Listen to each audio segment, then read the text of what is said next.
மக்களை வணக்கம். நான் உங்கள் கோடங்கி. அதிமுக வட்டாரம் பரபரப்பான கட்டத்தை பயங்கரமாக பிளாஸ்ட் ஆகிட்டே இருக்கு. அதிமுக இரண்டாக உடைந்து பல மாதங்கள் ஆயிடுச்சு, பல ஆண்டுகள் ஆயிடுச்சுன்னு கூட சொல்லலாம். இரண்டாம் மட்டும் இல்லை, மூன்றாம் நாளா பயங்கரமாக உடைஞ்சி ஆளாளுக்கு ஒரு பக்கம் வெளியேறி விட்டார்கள். எடப்பாடி பழனிசாமி அவர்கள் அதிமுகவுடைய பொதுச் செயலாக ஒற்றை தலைமை என்கிற அந்த கோஷத்தோடு அவர் உள்ள வந்ததுலேருந்து அவருக்கு எதிர்த்து பணியாற்றியவர்கள் அல்லது அவர் எதிர்த்து குரல் கொடுத்த எல்லாருமே அவர் வெளியே தூக்கி போடுற வேலையை ரொம்ப சிறப்பாக பண்ணிக்கிட்டே இருக்காரு. இப்போது அதிமுக எடப்பாடி பழனிசாமி தலைமையில தான் இந்த தேர்தலை சந்தித்தது. சமீபத்தில் நடந்து முடிந்த தேர்தலை எடப்பாடி பழனிசாமி தலைமையில் தான் சந்தித்தார்கள். அவர் தமிழ்நாடு முழுக்க 234 தொகுதிக்கும் அவர் பரபரப்பாக பிரச்சாரம் பண்ணாரு. நம்ம எல்லாருமே பார்த்தோம். முன்பாகவே திமுக பிரச்சாரத்தை தொடங்குவதற்கு முன்பாகவே அவர் எல்லா ஊருக்கும் அவர் பெரிய பஸ் எடுத்துட்டு போனாரு. திமுக தலைவர் ஸ்டாலின் அவர்களால் சுந்தரா பஸ் அப்படின்னு சொல்லி கிண்டல் அடிச்சாங்க. சுந்தரா டிராவல்ஸ் எடுத்துக்கிட்டு அவர் போறாருன்னு சொல்லி பயங்கரமா நக்கல் அடிச்சாங்க. பரபரப்பா போயிட்டு வந்தார். போயிட்டு வந்த பிறகு அந்த தேர்தலை பாஜக, அதிமுக இன்னும் பிற அமைப்புகளோடு அவங்க கூட்டணியை சந்தித்தார்கள். பாமக உட்பட தேர்தலை சந்தித்தார்கள். இந்த தேர்தலில் 47 இடங்களில் இரட்டை இலை சின்னத்துல இவர்கள் வெற்றி பெற்றார்கள். அவங்க கூட்டணி 53 இடத்துல வெற்றி பெற்றது. ஆனா இவங்க தனியாக 47 இடங்கள் இரட்டை இலை சின்னத்துக்கு கிடைத்த ஒரு வெற்றி தொகுதிகள். இப்போ நம்ம தாவேகா முதலமைச்சராக வந்திருக்கிற விஜய்க்கு தாவேகாவுக்கு கட்சிக்கு பெரும்பான்மை கிடைக்கல. முதல் நாளும் கிடைக்கல, ரெண்டாவது நாள் எல்லாமே ஒரே பெரிய பரபரப்பு. ஆட்சி நிற்குமா, கலைஞ்சிருமா, ஜனாதிபதி ஆட்சி வந்துருமா, கவர்னர் ரூல் பண்ணுவாரா, 6 மாதத்துல எலெக்ஷனை சந்திப்போமா அப்படின்னு நெருக்கடி இருக்க கடைசியான காலக்கெடு மே 10ஆம் தேதிக்குள்ள பதவி ஏற்றுக்கணும்னு வரும்போது 9ஆம் தேதி தான் முடிவாகிறது. திமுக தீய சக்தின்னு சொல்லப்பட்ட திமுக ஆதரவோடு திமுகவுடைய வாக்குகளை பெற்று வெற்றி பெற்ற காங்கிரஸ், விசிக, கம்யூனிஸ்டுகள், இந்திய யூனியன் முஸ்லீம் லீக் இவர்களை வைத்து 120 இடங்களை அவர்களுக்கு ஆதரவு கிடைச்ச உடனே 9ஆம் தேதியே பதவியேற்பு விழா நடத்தி முடிச்சிட்டாரு. பதவி ஏற்றுக்கொண்டார் முதலமைச்சராக விஜய். அவரோடு சேர்ந்து ஒரு 9 பேர் பதவி ஏற்றுக்கிட்டாங்க. ஆனால் அப்ப பதவி ஏற்றுக்கும் போது எல்லாரும் சொன்னது என்னன்னா, இந்த ஆட்சி ரொம்ப நாளைக்கு நீடிக்காது, இது எப்படினாலும் கவுந்துரும், இதுக்கு ஏன்னா இவங்கெல்லாம் வெளியேந்து ஆதரவு கொடுக்குறாங்க. காங்கிரஸ் மட்டும்தான் முதல்ல போய் துண்டு போட்டுச்சு, எப்படியாவது அமைச்சர்கள் உள்ள பூந்துடலாம் அப்படின்ட்டு. ராகுல் காந்தி பதவியேற்பு வந்தாரு, ஒரு பெரிய வரலாற்று பிழை செஞ்சுட்டு போயிட்டாரு. அமைச்சரவை பதவி ஏற்கிற விஷயத்துல எவ்வளவு பெரிய சீனியர் மோஸ்ட் லீடர்ஸா இருந்தாலும், முக்கியமான பிரதமரே வந்தா கூட அவருக்கு மேல மேடையில உட்கார அனுமதி கிடையாது, கீழே தான் உட்காரணும். இவர் நேரா மேடைக்கு ஏறி போய் ஒரு பக்கம் முதலமைச்சர், இன்னொரு பக்கம் கவர்னர், இந்த பக்கம் ராகுல் உட்காந்துட்டாரு. அதுல ஒரு பெரிய புகைப்படம் எடுத்தாங்க, அமைச்சர்களோடு சேர்ந்து ஒரு புகைப்படம் எடுத்தாங்க. அது வரலாற்றில் இடம்பெறுகிற புகைப்படம். அதாவது பின்வரும் காலங்கள்ல ஒரு 20 வருஷம் 25 வருஷம் கழிச்சு அந்த புகைப்படத்தை பார்க்கிற யாரும் தமிழ்நாட்டு அமைச்சரவையில முதலமைச்சராக விஜய் இருக்கும்போது ராகுல் காந்தி ஒரு அமைச்சராக இருந்திருக்காரு போல இருக்கு அப்படின்னு அந்த ஜென்சி கூட்டத்துக்கு சொல்லி கொடுப்பாங்க. அப்ப யாரு 20 வருஷம் கழிச்சு, இப்ப பிறக்கிற குழந்தைக்கு 20 வருஷம் கழிச்சு தான் அறிவு இருக்கும். அந்த குழந்தைக்கு என்ன தெரியும்? அது என்ன நினைக்கும்? ஓ, நம்ம தமிழ்நாட்டுல ராகுல் காந்தி பிரதமரா இருந்திருக்காரு, அமைச்சரா இருந்திருக்காரு போது, விஜய் அண்ணா அமைச்சரவையில் இருந்தாரு போல இருக்குன்னு ஐடி விங் ஒரு உருட்டி வைப்பானுங்க. இவனு தான் பொய்யை தானே பரப்பிட்டு இருக்கானுங்க. சரி, ஓகே, இது நடக்கும். இந்த வரலாற்று படியே ராகுல் செஞ்சுட்டு போயிட்டாரு. இங்க பெருசா அவருக்கு ஒன்றும் பெரிய மரியாதை கிடைக்கல. ஆனா அவர் அங்க போய் உட்காந்துட்டாரு. இப்ப டெல்லிக்கு போயிட்டார். இப்ப காங்கிரஸ், கம்யூனிஸ்டுகள், இந்திய யூனியன் முஸ்லீம் லீக், விசிகா இவங்களோட ஆதரவோட 120 இடங்களை பெற்று ஆட்சியை பிடித்த பிறகு நம்பிக்கையில்லா தீர்மானம் 13ஆம் தேதி வந்துச்சு. 13ஆம் தேதி வரும்போதே அதிமுகவில் ஒரு பெரிய சலசலப்பு. எப்படினாலும் எடப்பாடி அவர்கிட்ட ஒரு குறிப்பிட்ட எம்எல்ஏக்கள் வெளியில விஜய்க்கு ஆதரவு அளிப்பார்கள். விஜயும் அந்த உடைப்பை சரியாக பயன்படுத்தி கொண்டார். அதற்கு காரணம் லாட்ரி அந்த அம்மா இருக்காங்கல்ல, லீமா ரோஸ், இவங்க தான் பின்னாடி திரைமறை வேலை. இன்னைக்கு கூட பாருங்க, பத்திரிகையாளர்களை அவங்க தான் சந்திக்கிறாங்க. அவங்க கட்சிக்கு புதுசு, அவங்களுக்கு எந்த அதிகாரமும் கிடையாது, அவங்க எந்த பொறுப்புலையும் கிடையாது. எம்எல்ஏ இரட்டை இலை சின்னத்தில் நின்ன எம்எல்ஏ, அவளை லால்குடி எம்எல்ஏ. ஆனா அவங்க பத்திரிகையாளரை சந்திச்சு விஜய்க்கு பாராட்டுறாங்க, விஜயனுடைய செயல்பாடுகளை புகழ்ந்து தள்ளுறாங்க, விஜய் 2000 ரூபாய் கொடுப்பாருன்றாங்க, இப்பதான் ஆட்சிக்கு நிறைய விஷயம் நல்லது பண்ணியிருக்காருன்றாங்க, டாஸ்மாக் மூணது ஓகேன்றாங்க, இன்னும் பல விஷயங்களை ஒரு அதிமுக தலைவர் போல பேசிட்டு இருக்காங்க. எடப்பாடி வாய் மூடி மௌனியா இருக்காரு. அந்த அம்மா பேசக்கூடாதுன்னு சொல்ல அவருக்கு தைரியம் இல்லையா, அல்லது அவருடைய பீஸ் போயிடுச்சான்னு தெரியல. எது எப்படி இருந்தாலும் எடப்பாடி கிட்ட ஒரு டீம் வெளியே வருதுன்னு போது அவர்களை அந்த நம்ம சண்முகம் அப்புறம் வேலுமணி, விஜயபாஸ்கர், இந்த டீம் எல்லாம் போய் முதலமைச்சர் விஜய் போய் சந்திக்கிறார். எனக்கு என்னன்னா, இந்த சந்திப்பு திட்டமிட்ட சந்திப்பு. இது வெறுமனே போய் சிவி சண்முகம், எஸ்பி வேலுமணி, விஜயபாஸ்கர், இன்னொரு விஜயபாஸ்கர், அங்க இருக்கிற ஆட்கள் எல்லாம் போய் சந்திச்சாருன்னா ஊரு பூரா காரி துப்பிடும். குதிரை பேரம் நடந்தது உண்மையாயிடும். காசு கொடுத்து எம்எல்ஏக்களை விலைக்கு வாங்கினது உண்மையாயிடும். ஏன்னா அவர் போறதுக்கு முன்னாடி ஒரு சோபா போகுது, சோபா மாடல் ஆட்சி அப்படின்னு அம்பலப்பட்டு போயிடுச்சு. அதனால மக்கள் எதுவும் நம்மளை தப்பா நினைச்சிடக்கூடாது. நான் ரொம்ப பாருங்க நீட்டான முதலமைச்சர், ரொம்ப நேர்மையா, ரொம்ப ஸ்ட்ராங்கா இருக்கேன், ரொம்ப நான் வந்து எல்லாரோட நட்புறவு பாராட்ட நான் விரும்புறேன். அந்த அடிப்படையில நான் எதிர்கட்சியா இருக்கிறவங்களையும் என்னை எதிர்த்து போட்டியிட்டவங்களையும் போய் சந்திக்கிறேன்னு சொல்லி முன்னாள் முதலமைச்சருடைய ஸ்டாலின் வீட்டுக்கு போறாரு. கட்டி பிடிக்கிறாங்க. பரபரப்பா மறுநாள் அது செய்தியாக மாறுகிறது. உதயநிதி கட்டி பிடிக்கிறாரு. அசம்பிளில ஒருத்தர் பேசிக்கல, கடுமையான வாக்குவாதம், கடுமையான தாக்குதல் நடந்துச்சு. வாக்குவாதம்லாம் கிடையாது, கடுமையான உதயநிதி அடிச்சு பொழந்துட்டு பிரேமலதா ஒரு பக்கம் பொழந்துட்டாங்க. இவரால் பதில் சொல்ல முடியல. அங்க ஒரு வணக்கம் கூட மரியாதைக்கு வச்சுக்கல. ஒரு எதிர்கட்சி தலைவரும் முதலமைச்சரும் ஒருத்தர் பார்த்துக்க கூட இல்லை. அப்படிப்பட்ட அவர்கள் வீட்டு வாசல்ல போனோம்னா கட்டி பிடிக்கிறது. கேட்டா தமிழர் மரபுன்றாங்க. ஏதோ ஒரு புண்ணாக்கு மரபு, அது கடக்குது விடுங்க. அந்த மரபுக்குள்ள நம்ம ஏன் போய் என்ன பண்ண போறோம்? நமக்கெல்லாம் உண்மையிலே அந்த சந்திப்பு எனக்கெல்லாம் உடன்பாடே கிடையாது. அது சந்திக்கிறது தப்பு கிடையாது. அந்த கட்டி அணைச்சி சீனம் போடுறதுல எனக்கு உடன்பாடே கிடையாதுங்க. அவர் முதலமைச்சர் உங்களை கேட்க பர்மிஷன் கேட்க வராரு, ஓகே வாங்கன்னு கூப்பிட்டு ஒரு டீயை கொடுத்து ஒரு புக்கு கொடுத்து நீங்க அனுப்பி விட்டுருக்கலாம். ஒரு சால்வை போட்டு முதலமைச்சருக்கு மரியாதை பண்ணி அனுப்பிச்சிடலாம். ரொம்ப நாகரிக அரசியல்னு சொல்லிட்டு அப்ப ஓட்டு போட்டவன் கடுமையா பேசினவெல்லாம் என்ன நினைப்பான்? கட்டி பிடிக்கிறதெல்லாம் ஏற்க முடியாத ஒரு விஷயங்க. எனக்கெல்லாம் உண்மையிலே அதுல உடன்பாடு கிடையாது. டிராமா பண்றதுக்காக வந்திருக்காரு விஜய். அதை இவங்க அதுக்கு மேல ஒரு நானும் டிராமா பண்றேன்னு 2 பேரும் டிராமா பண்ணா இவங்களை ஏத்து வேலை பார்த்த அடியில இருக்கிற தொண்டர்கள் எல்லாம் என்ன பாவாங்க? சரி விடுங்க. இந்த சந்திப்புகளே இப்ப வந்து ஸ்டாலின் அவர்களை சந்திச்சாரா, வைகோவை போய் சந்திச்சாரா, அன்புமணியை சந்திச்சாரா, சீமானை போய் சந்திச்சாரா, இப்படி எல்லாரையும் சந்திச்ச உடனே கம்யூனிஸ்ட் லீடரை போய் சந்திச்சாரா, எல்லாரும் நினைச்ச உடனே நினைச்சாங்க, ஆஹா விஜய் மாதிரி ஒரு நேர்மையாளரை பார்க்கவே முடியாது, விஜய் மாதிரி ஒரு ஆளை பார்க்கப்பா எப்பேற்பட்ட முதலமைச்சர் நமக்கு கிடைச்சிருக்காங்க, இந்த மாதிரி பெருந்தன்மையான முதலமைச்சர்னு எல்லா ஊடகமும் ஊதி ஊதி ஊதி சும்மாவே ஊதுவாங்க. இதெல்லாம் நடந்தா பெருசா ஊதி ஊதி பெருசா ஆக்குனாங்க. கடைசியில் என்னடா பிரச்சனைன்னு பார்த்தா இப்பதான் யோசிக்க தோணுது. இந்த சந்திப்புகள் எல்லாமே சிவி சண்முகத்தை பார்க்கறதுக்கு தான். ஏன்னா தனியா போய் சிவி சண்முகத்தை பார்த்தா ஏப்பா குதிரை பாரத்துல எம்எல்ஏக்களை விலை வாங்கிட்டாருப்பா, பாத்தியா எடப்பாடி கட்சியுடைய பொதுச்செயலாளர் எடப்பாடியை சந்திக்காம இந்த குரூப்பை பிரிஞ்சு வந்த தனி ஆளை போய் சந்திக்கிறாரு, இது எப்படி ஏத்துக்க முடியும் அப்படின்னு சொல்லி எல்லாரும் அதை பெருசு பண்ணுவாங்கன்னு நார்மலைஸ் பண்ணிட்டாங்க. இவங்களுக்கு நார்மலைஸ் பண்றது ரொம்ப சாதாரணம் இல்லையா? ஏன்னா கரூர் 41 மரணத்தையே நார்மலைஸ் பண்ணாங்க அடுத்தவங்க மேல பழிய போட்டுட்டு. அப்புறம் வந்து நடிகையோட அவர் வந்து தகாத உறவு இருக்கு, தப்பா இருக்காரு அப்படின்னு சொல்லி மனைவி புகார் கொடுத்தாங்க. விவாகரத்து வழக்கு போட்டப்போ அதை நார்மலைஸ் பண்ணாங்க. அவன் இல்லையா, இவன் இல்லையா, அவங்க இல்லையா, இவங்க இல்லையா நார்மலைஸ் பண்ணாங்க. இப்படி எல்லா விஷயத்தையும் நார்மலைஸ் பண்றது இவங்க பழக்கம். வீடியோ போட்டு ரீல்ஸ் போட்டு ரீல்ஸ்ல தான் ஆட்சியை பிடிச்சி வச்சிருக்காங்க. அதே மாதிரி இதையும் நார்மலைஸ் பண்ணுவதற்கு முயற்சி எடுக்கிறாங்க. எப்படின்னா எல்லா தலைவரை பார்த்தாருப்பா, அது மாதிரி அவங்க பார்க்கணும்னு விரும்புனாங்க, அதனால போனார். பார்க்கணும்னு எல்லாரும் தான் விரும்புறாங்க, எல்லாரையுமே சந்திக்கிறார் இவரு. அவங்களை ஏன் சந்திச்சார்னா அவர்களுக்கு இவர் ஆதாயம் இருக்கு. முதல் நாள் சந்திக்கிறாரு, மறுநாள் இவருக்கு ஆதரவாக அவர்கள் வாக்களிக்கிறார்கள். 144 இடங்கள் ஓட்டு வாங்கி தனி மெஜாரிட்டி, முழு மெஜாரிட்டி இருப்பதாக சட்டசபையில விஜய் அவர்கள் ப்ரூவ் பண்ணிக்கிட்டார். தன்னை முதலமைச்சராக ப்ரூவ் பண்ணிக்கிட்டார். ஆட்சிக்கு இருந்த ஆபத்து நீங்கி விட்டதாக அப்போதைக்கு எல்லாரும் கொண்டாடினாங்க. ஆனால் எப்பவுமே தலைக்கு மேல கத்தி தொங்குற மாதிரியே எடப்பாடி அவர்கள் என்ன பண்ணாருன்னா, எடப்பாடி இப்போ வரையும் சந்திக்கல. நீங்க சிவி சண்முகத்தை பாத்தீங்களா? அப்படியே வண்டி கான்வாய் திருப்பி நேர எடப்பாடியை பார்த்திருந்தீங்கன்னு அவ்வளவு பிரச்சனையே வந்திருக்காது. அது அப்புறம் அவங்க மறுபடியும் நடவடிக்கை எடுக்கிறாங்க. இதே மாதிரி பிரச்சனை போது அவங்களுடைய கட்சி விவகாரம், ஏடிஎம்கேடைய உள்கட்சி விவகாரம். ஆனால் இப்ப வரைக்கும் எடப்பாடியை சந்திக்காததற்கு ஒரு உள்நோக்கம் இருக்கிறது. எடப்பாடியை டம்மி பீஸ் ஆக்கி அவரை கட்சியை விட்டு விரட்டுவதற்கு, அதிமுகவை சிதறண்டு செய்வதற்கு, எம்ஜிஆர் பேரை சொல்லி ஜெயலலிதா பேரை சொல்லி அதிமுகவை கபலீகரம் செய்வதற்கு அமித்ஷா தயவோட அல்லது மோடி தயவோட, பாஜக தயவோட, சங் பரிவார் தயவோட இந்த பி டீமா வேலை செய்யற விஜய், இந்த முதலமைச்சராக இருக்கிற விஜய் செயல்படுகிறார்னு சந்தேகம் வந்திருக்கு. இந்த சந்தேகத்தை உறுதிப்படுத்தும் விதமாக இன்னைக்கு பல பிரச்சனைகள் ஓடிட்டு இருக்கு. இதுக்கு இடையிலேயே எடப்பாடி அவர்கள் என்ன பண்ணாருன்னா, அவர் சந்திச்சார் இல்லையா, ஓட்டு போட்டாங்கல்ல, அந்த ஓட்டு போட்ட 25 பேரையும் கட்சியை விட்டு, அதாவது அவர்களுக்கு வழங்கப்பட்டிருந்த கட்சி பதவிகளை பறிச்சிட்டார். அதுக்கு பதில் உடனடியாக கட்சி பதவி பறித்த உடனே வேற ஒரு ஆளை போட்டு அந்த கட்சி பதவிகளை நிரூபிச்சு வேற ஒரு ஆளை நிரப்பிட்டார். இப்போ புதியவர்கள் அந்த ஆபீஸ் எல்லாம் பூட்டினா கூட பூட்ட வச்சு அவங்க சார்ஜ் எடுத்துக்கிட்டாங்க. இப்போ பெரிய கலவரம் நடக்குது கட்சிக்குள்ள. ஏடிஎம்கே ஆபீஸ் வாசல்ல ஏகப்பட்ட போலீஸ் மறுபடியும் வந்துட்டாங்க.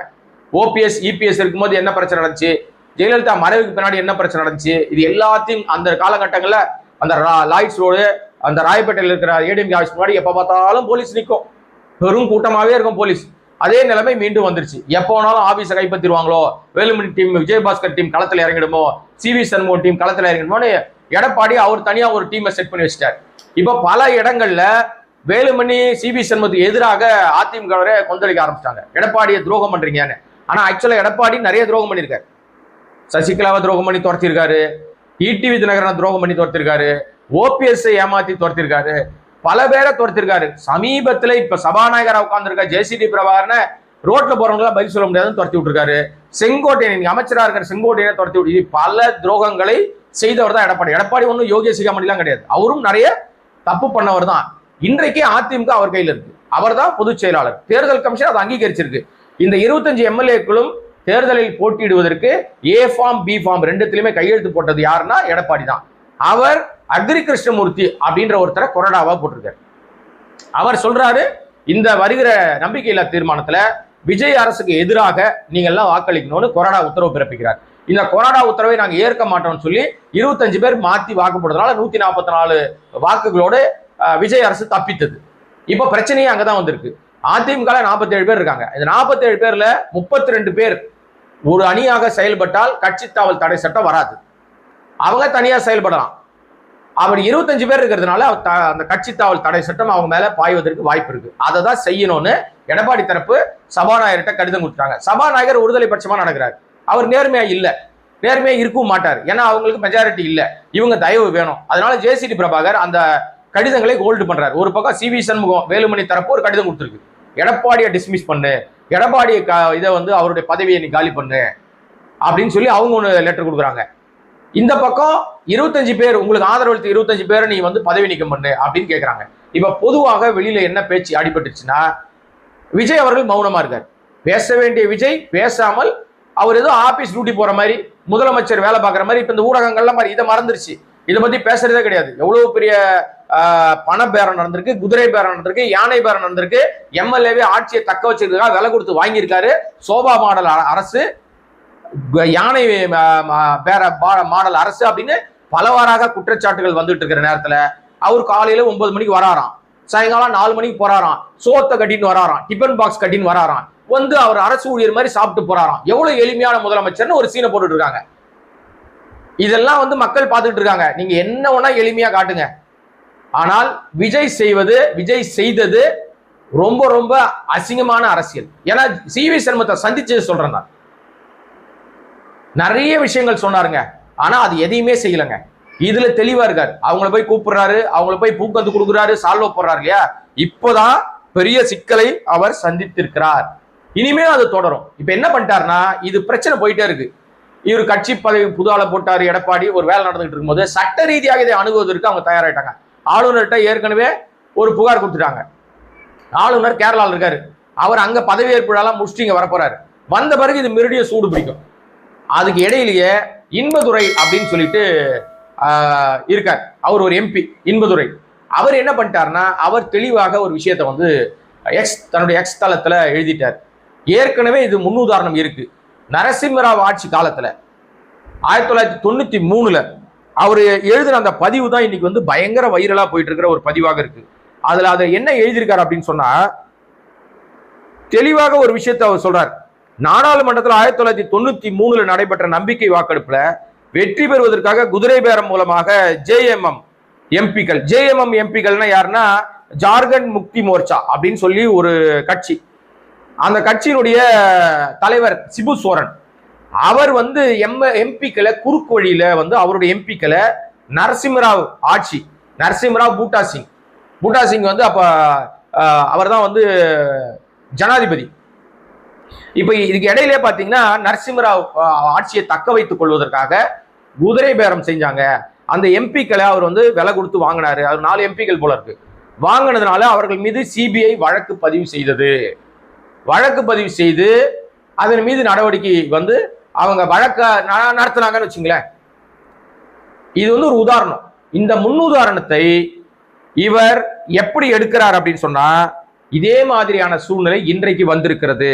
இன்னைக்கு விஜய் அரசாங்கம் விஜய் அரசாங்கம் என்ன பண்ணிருக்குன்னா இந்த மாதிரி குதிரை பேரத்தில் ஈடுபட்டிருக்கு.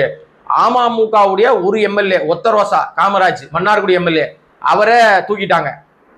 எங்க எம்எல்ஏ கடத்திட்டாங்க, காணா போயிட்டாங்க, வேலை போயிட்டாரு அவருன்னு சொல்லி அந்த கட்சி தலைவரே வந்து புகார் கொடுக்குறாரு. கவர்னர்கிட்ட சொல்றாரு, ராத்திரில பெரிய கலவரம் நடக்குது, அவரே வந்து என்ன யாரும் தூக்கலங்க, அவங்க எனக்கு தெரியாம போலி கடிதம் கொடுத்தாருனாரு. அப்புறம் அவரே போய் அசம்பிளில விஜய்க்கு சப்போர்ட்டா விஜய் புகழ்ந்து பேசுறாரு. அது என்ன வாயி, புகழ்ந்து பேசுறது என்ன வாயின்னு நமக்கு தெரியல. காமராஜ் மாதிரியான ஒரு மிகப்பெரிய பச்சுவந்தி எம்எல்ஏவை பார்க்கவே முடியாத அளவுக்கு அசிங்கப்பட்டுட்டார். காசு கொடுத்துருப்பாங்க, வேலைக்கு போயிட்டாரு போல இருக்கு, நமக்கு தெரியல காசு வாங்கினாரா வாங்கலையா, குதிரை பேரம். ஏன்னா அவர் பேரை வச்சுதான் குதிரை பேரம்னு நம்ம தேமுதிக எம்எல்ஏ சட்டமன்ற கட்சி தலைவராக தேமுதிகவுடைய பொதுச் செயலாளர் இருக்கிற பிரேமலதா அவர்கள் முகத்தை மூடிட்டு விஜய் வீட்டுக்கு போனது யாருன்னு விஜய் மூஞ்சிக்கு நேரம் கேட்டாங்க. சட்டசபையில முதலமைச்சரா உட்கார்ந்துருக்கார் முதல்வர் விஜய். அவர் முகத்துக்கு நேராவே உங்க வீட்டுக்கு முகத்தை மூடிட்டு வெளிப்படையான ஆட்சி நடத்துறேன்னு சொல்றீங்களா தம்பி, இப்ப யாருங்க உங்க வீட்டுக்கு வந்தது சொல்லுங்க அப்படின்னு முகத்துக்கு நேராவே கேட்டாங்க. பதில் சொல்ல முடியல முதலமைச்சர் விஜயால. அப்படியே கூனி குறுகி உட்காந்துருந்தாரு. அவங்க சொல்ல சொல்ல ஏதோ நோட்ஸ் எடுக்கிற மாதிரி அப்படியே சீனை போட்டுக்கிட்டாரு. இதுக்கு இடையிலேயே குதிரை பேர ஆட்சின்னு ஒரு புகார் வர தெரிவிச்சிட்டாங்க. போதாக்குறைக்கு சோபா மாடல் ஆட்சின்னு அதே சட்டசபையில எதிர்கட்சி தலைவர் இருந்த நம்ம உதயநிதி ஸ்டாலின் ஒரு புகார் வச்சாரு. வன்னி அரசும் அதே புகாரை வச்சாரு. எங்களுடைய எம்எல்ஏக்களை ஆசை வார்த்தை காட்டி அமைச்சர் பதவி தரேன், மேயர் பதவி தரேன், வாரிய தலைவர் பதவி தரேன்னு சொல்லி ஆசை வார்த்தை கூறி இந்த அரசு அவர்களை இழுப்பதாக எனக்கு தகவல் வருது, எவ்வளவு தூரம் உண்மை இல்லைன்னு சொல்லி எடப்பாடி பழனிசாமி சட்டமன்றத்தில் புகார் வச்சிருக்காரு, குற்றச்சாட்டு வச்சிருக்காரு. இது எல்லாம் சேர்ந்து இன்றைக்கு இன்பதுரை கொளுத்தி போட்ட தீ வச்ச பத்த வச்சிய பரட்டன்ற மாதிரி அவர் எக்ஸ் தளத்துல போட்ட பதிவு இன்னைக்கு வைரலா போயிட்டு இருக்கு. இப்போது நீங்கள் சிவி சண்முகம் தலைமையிலான அல்லது சிவி சண்முகம், வேலுமணி, விஜயபாஸ்கர், இன்னொரு விஜயபாஸ்கர் இந்த மாதிரி டீம்ல இருந்து வரவர்களுக்கு நீங்க அமைச்சர் பதவி கொடுத்தா நாங்க எங்க ஆதரவை வாபஸ் வாங்குவதை தவிர வேற வழி இல்லைன்ற நிலைமைக்கு நம்ம கம்யூனிஸ்ட் கட்சிகள், விசிகா, ஏற்கனவே தேமுதிக கடுப்புல இருக்கு, இவரெல்லாம் போர்க்குரல் சொல்ல ஆரம்பிச்சிட்டாங்க. காங்கிரஸ் எதிர்ப்பு தெரிவிக்குது.